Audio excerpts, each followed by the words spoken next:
gotta tell my story.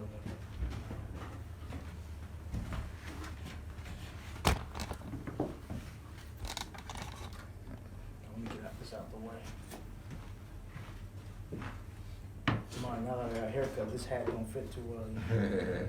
My uncle got, look at this. Oh man. You know, I gotta put it up like Got your that. low brim style. When I had a hair, I could like put it on straight.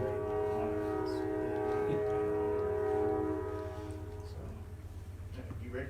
yes, sir.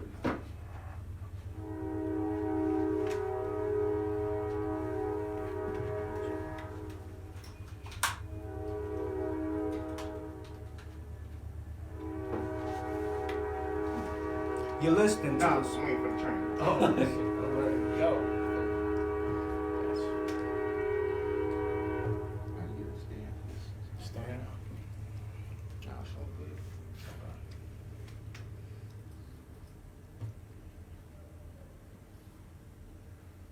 I don't want to do it again. I always start again. Absolutely.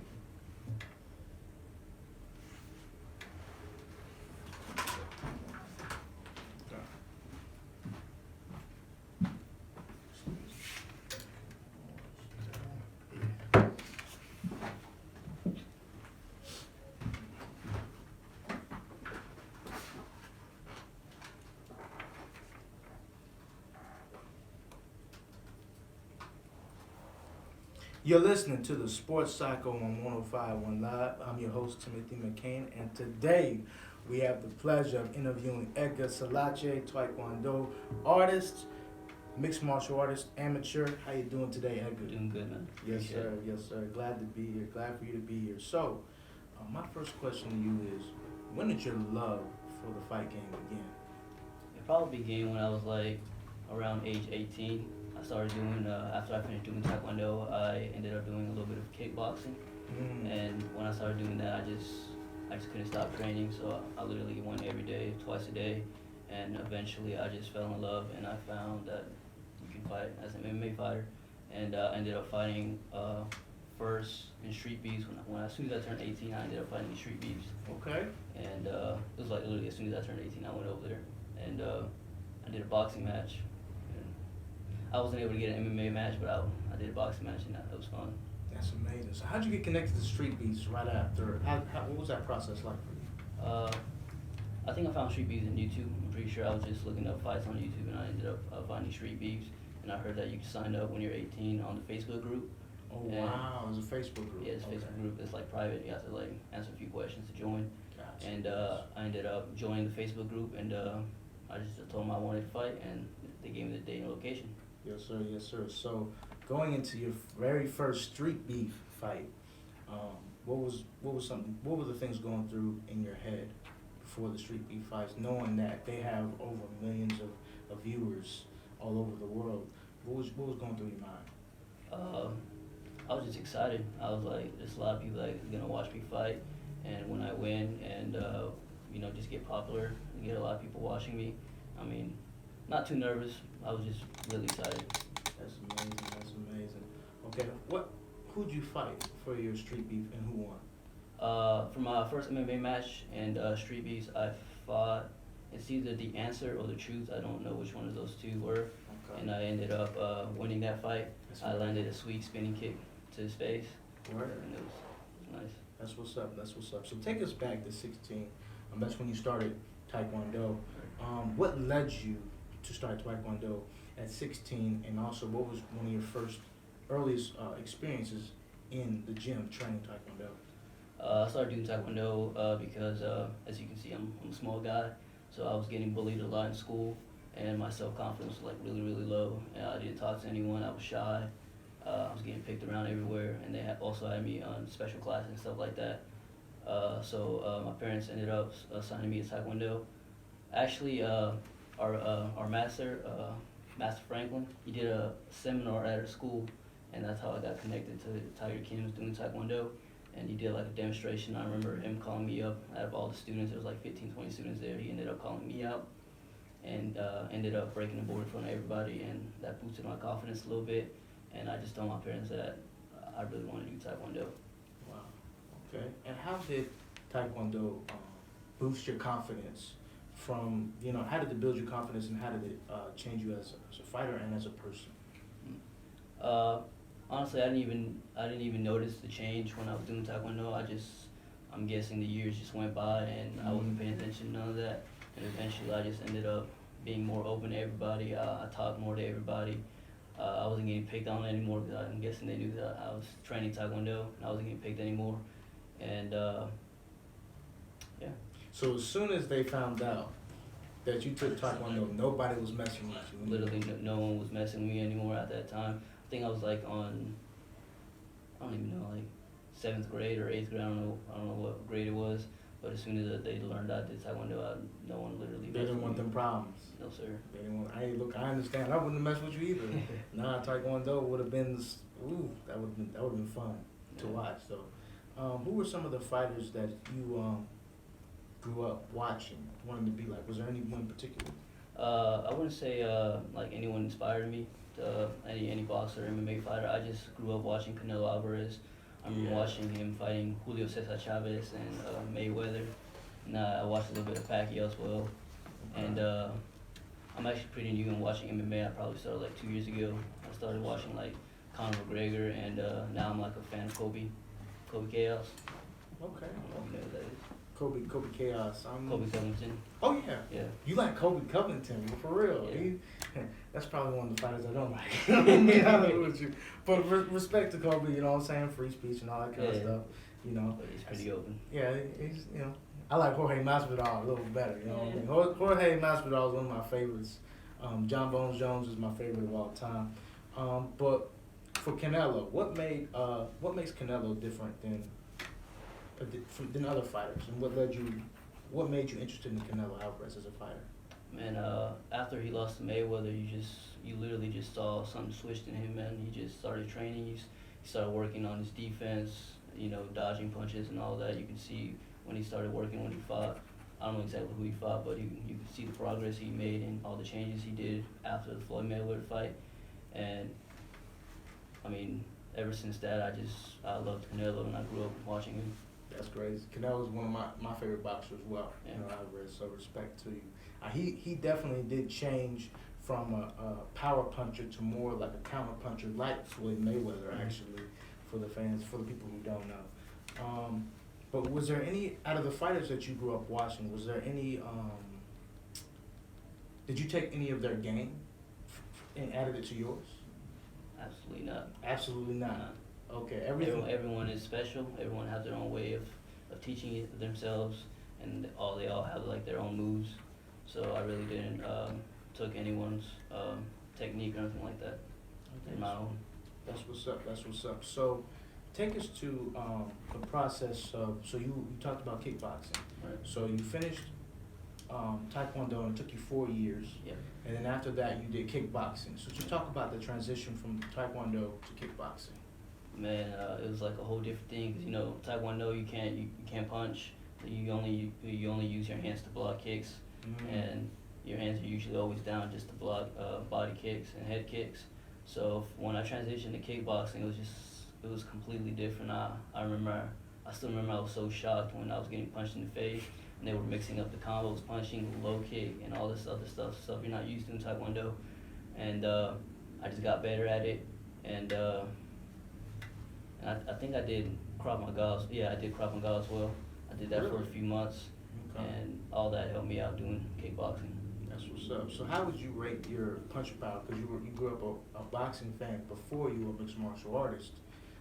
How would you rate your boxing power recently? And how would you rate your boxing power? Your hands. I still have a lot to improve. I notice when I'm sparring with my teammates, I'm still missing a lot of shots. They're like getting out the way of my punches and everything. So I'm not there yet in my boxing, but I know I will improve. That's amazing. So you started your amateur career during the pandemic. Yeah. What was that like? Not only starting your career in the pandemic, but the lessons that you learned in your 2 fights. Yeah. So when I was doing the fighting in the pandemic, I noticed that we couldn't get a fight. My coach was looking everywhere. We couldn't get a fight, so I ended up fighting street beefs for a while. I ended up going 3-0 in street beefs.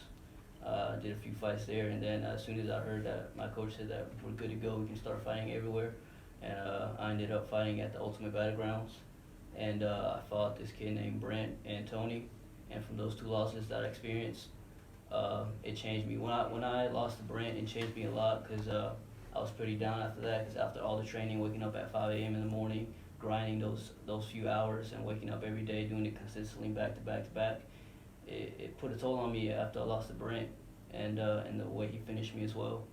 He finished me in a triangle choke, and after that, I was looking through some videos, to motivate me a little bit, and I ended up finding a guy named David Goggins, and I saw a video of him. I forgot what the title was. Something having a dog mentality, something like that. I forgot the video of the title.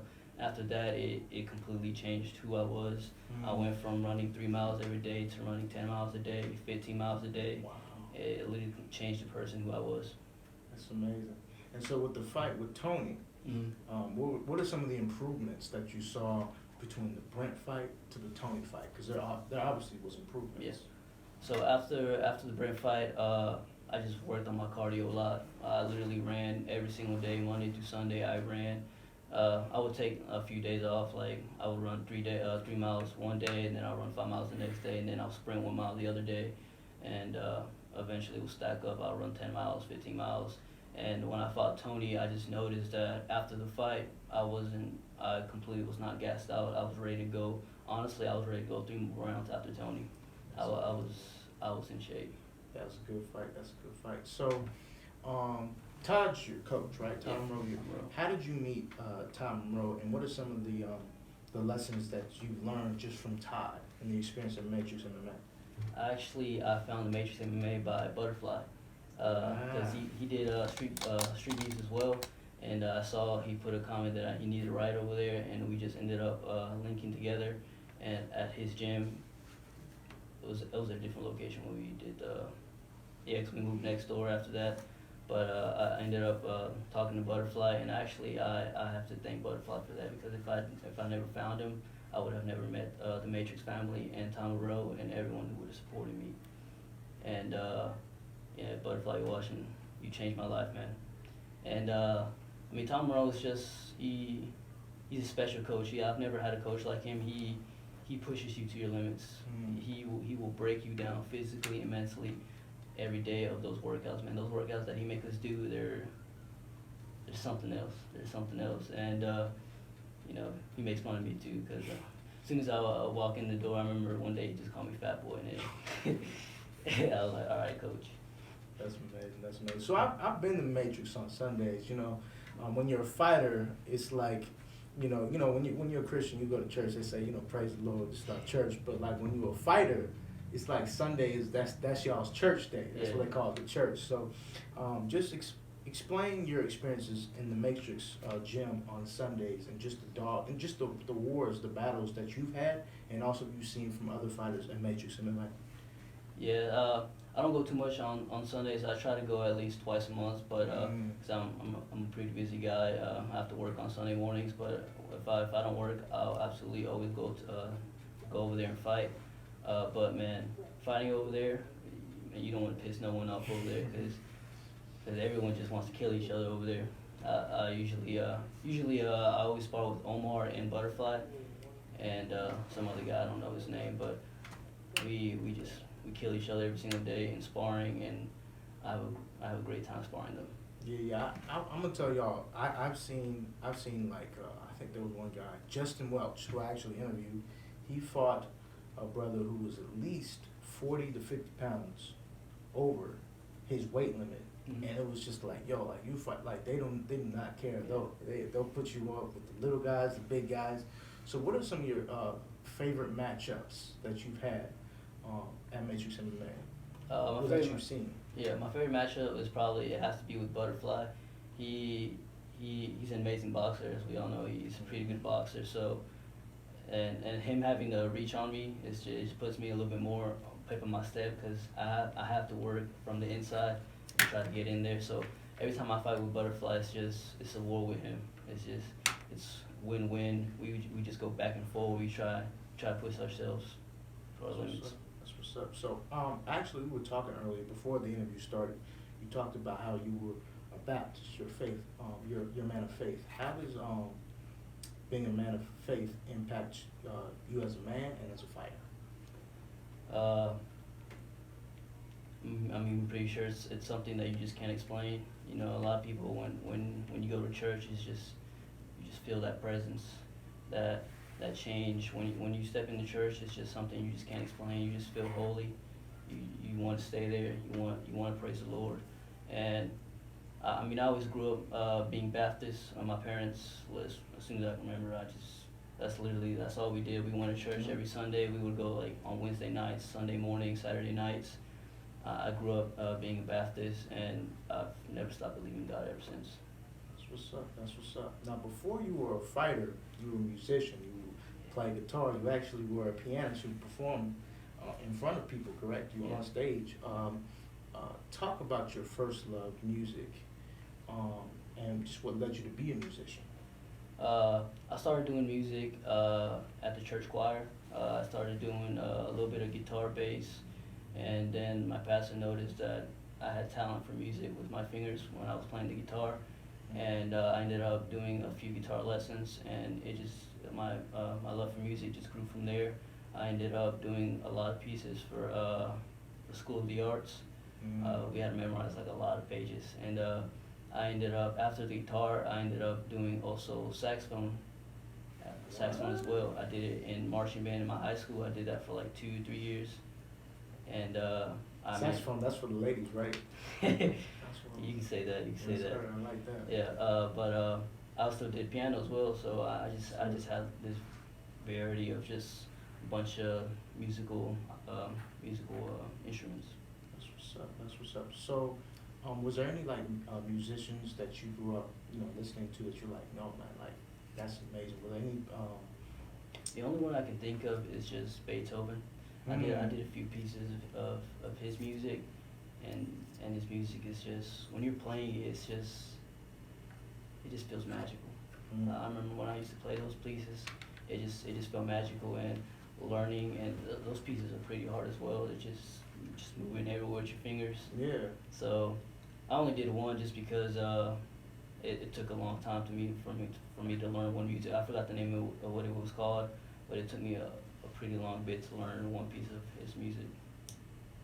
Would you ever have Beethoven as a walkout song? Would you ever have Beethoven as a walkout song?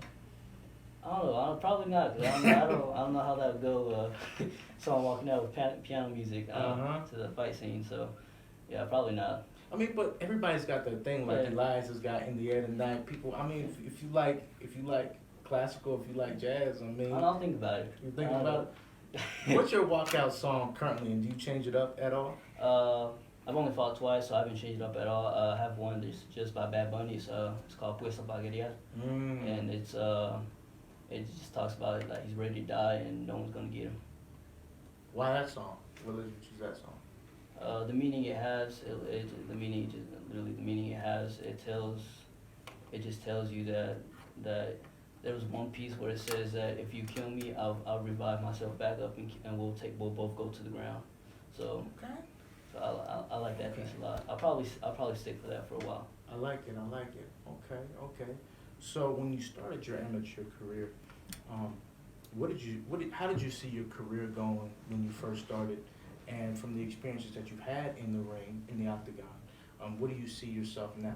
How has it changed? How has it progressed?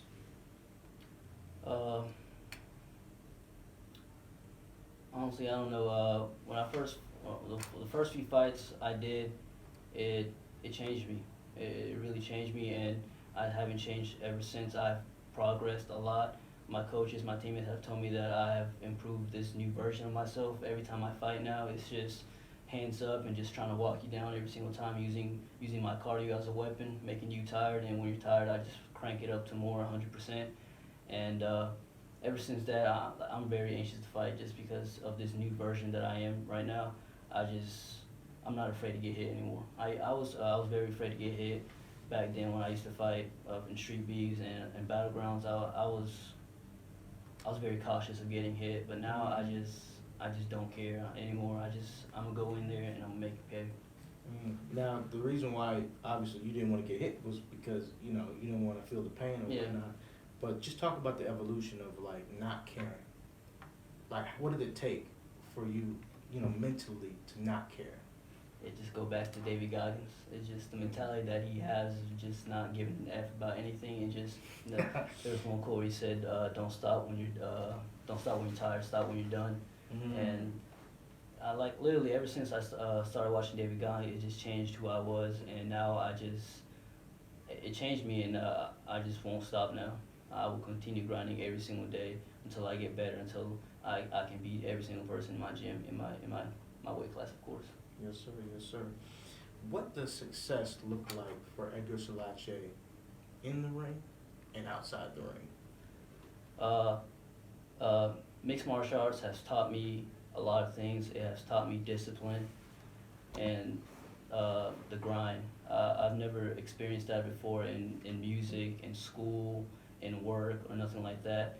The grind you have to put yourself of waking up every morning at 4 a.m. Not even if you don't want to wake up, you have to wake up because there's always someone there trying to get better than you, and you have to beat them to that success. So waking up every day at 4 a.m., literally Monday to Sunday, waking up, it's a consistent grind, and there's just days where you just don't want to do it, but you have to, because you have no choice.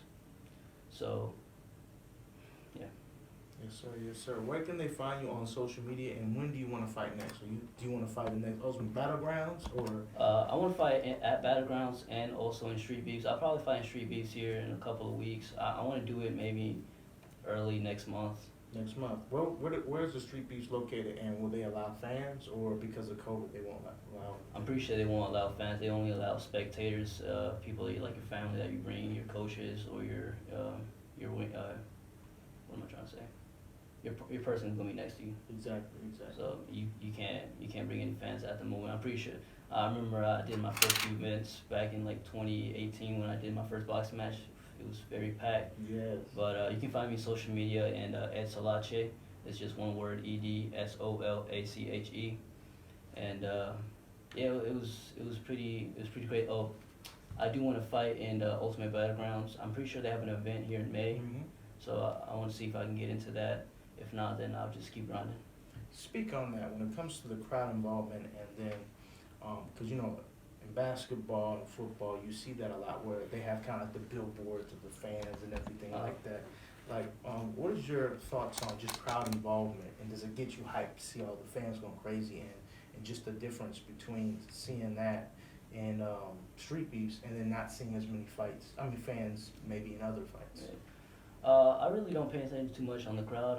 When it's fight time, I just literally zone out.